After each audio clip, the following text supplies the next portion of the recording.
خۆراک یان خواردەمەنی مادەیەکی خۆراکیە کە بۆ حەزبردن یان تێپەڕکردنی برسێتی دەخورێت. ئەو خۆراکەش دەستکرد یان سروشتیە، کوڵاو یان نەکوڵاوە.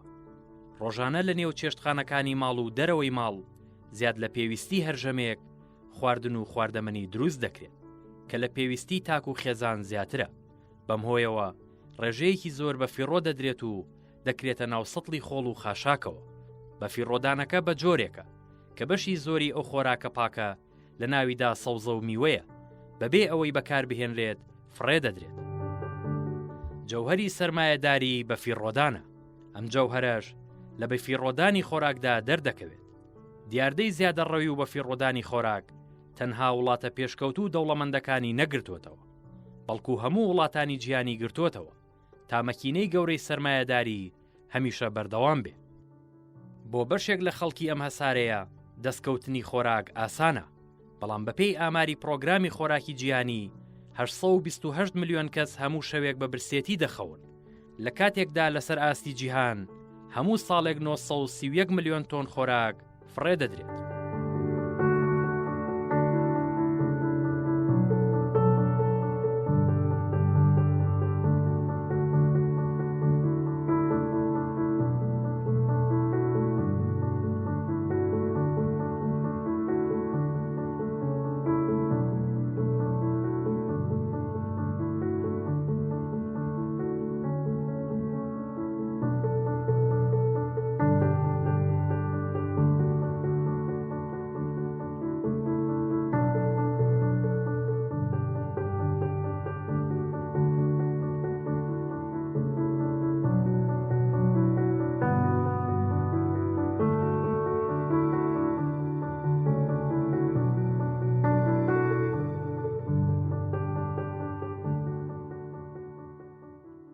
بەپێی ئاماری نەتەوە یەکگرتووەکان لە جیهان نزیکەی 1/3 کۆی بەرهەمی خۆراکی بە فیڕۆ دەدرێت، بە شێوەیەک لە 14% لە نێو کێڵگە تا دەگاتە ناو سۆپەرمارکێتەکان، لە 17% لە نێو سۆپەرمارکێتەکان تا دەگاتە ناو خێزانەکان، لە 11% لە ناو خێزانەکان، لە 5% لە خزمەتگوزاریەکانی خۆراک، لە 2% لە ئەنجامی بازرگانی کردن. ساڵانە 1.26 ملیۆن کەس خواردن بە فیڕۆ دەدەن. لەگەڵ بە فیڕۆدانی ئەو ڕێژە زۆرەی خۆراک ڕێژەی خەڵکی برسی بە خێرایی زیاد دەکات.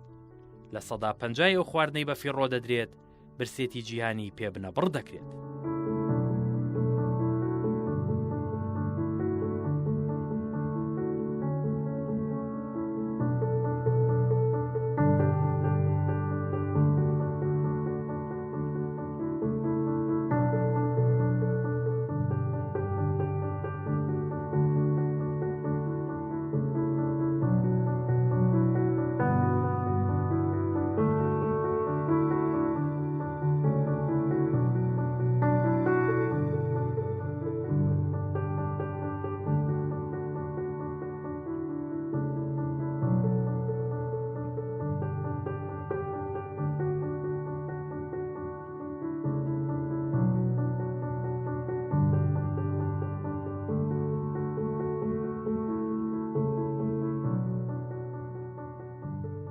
لە راپۆرتێکی ڕێکخراوی خۆراکی جیهانی فاو لە ساڵی 2021 هاتووە، عێراق لەو 45 وڵاتەیە کە پێویستی بە خۆراکەیە. لە هەمان ساڵدا مانگانە خۆراکی گەیاندوتە 849,000 کەس کە لە ژێر هێڵی هەژاریەوە بوون. لە نێو ئاسیای ناوەڕاستیش پلەی دووەمی وەرگرتووە لە بەفیڕۆدانی خۆراک. بە جۆرێک ساڵانە هەر هاوڵاتیەکی عێراقی 120 کیلۆگرام خۆراک بە فیڕۆ دەدات. نزیکەی 5 ملیۆن تۆن خۆراک فڕێ دەدرێت. پێویستی بە زیاتر لە 6 ملیۆن تۆن گەنم هەیە. بودجەی بەشە خۆراکی مانگانەی لە ساڵێکدا دەگاتە نزیکەی 4 میلیارد دۆلار. بەڵام ساڵانە زیاتر لە نیوەی بەشە خۆراکی مانگانەی هاوڵاتیان بە فیڕۆ دەدرێت.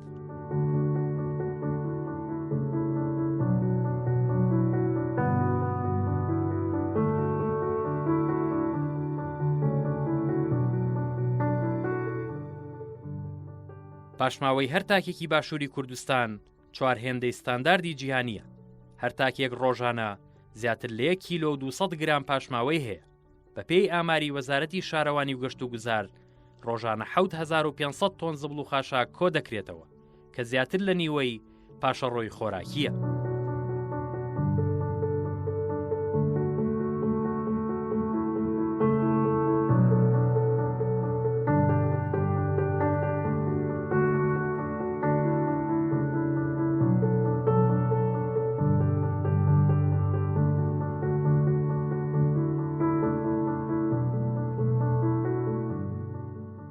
بۆ بەرهەمێنانی هەر خۆراکێک ئاوێکی زۆر بەکاردەهێنرێت. بە فیڕۆدانی خۆراک دەبێتە هۆی بە فیڕۆدانی ئاو. 1 کیلۆ گۆشتی سوور پێویستی بە 16,178 لیتر ئاوە. 1 هەمبەرگر پێویستی بە 3,000 لیتر ئاوە. 1 کیلۆگرام برنج پێویستی بە 2,500 لیتر ئاوە. نیو کیلۆ مریشک یان 0.45 گۆشتی مریشک پێویستی بە 2,127 لیتر ئاوە. نیو کیلۆ پەتاتە پێویستی بە 159 لیتر ئاوە. پارچەیەک نان پێویستی بە 178 لیتر ئاوە. 1 کوب قاوە پێویستی بە 160 لیتر ئاوە. بە فیڕۆدانی خۆراک هۆکارێکی سەرەکیە بۆ زیاترکردنی گۆڕانکاریەکانی کەش و هەوا، چونکە بە هەدەردانی خۆراک هۆکارە بۆ دەردانی ئەو گازانەی قەتیزبوونی گەرمایی جیهانی لێ دەکەوێتەوە بە ڕێژەی لە 108 بۆ 110. دەردانی گازەکان لە کاتی بەرهەمێنانی خۆراک و براوردکردنیان بە ڕێژەی دەرچوونی گازی 1 ئۆتۆمبیل.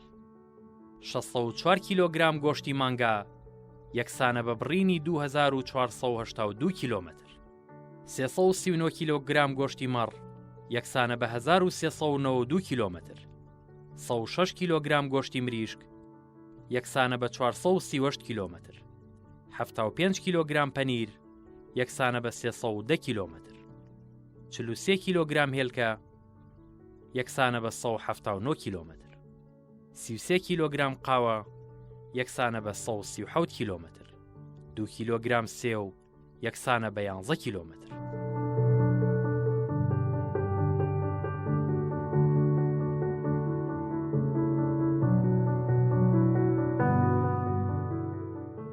دیاردەی بە فیڕۆدانی خۆراک مەترسیەکی گەورەیە لەسەر ژینگە و ئاسایشی خۆراک و سامانی هاوڵاتیان.